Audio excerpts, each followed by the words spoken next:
Hello everyone, in this video I'm going to show you how to make a demo account on Vantage. So all you need to do is open an account in Vantage. It's very simple and we already have a video on our channel explaining this, you can check it. So then press on accounts and then press on demo account and then press on open account,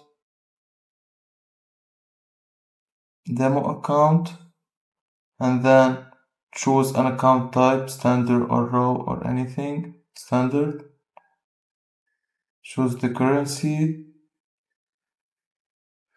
account balance, and then submit. And that's it. If you find this video helpful, don't forget to like and subscribe, and thank you for watching.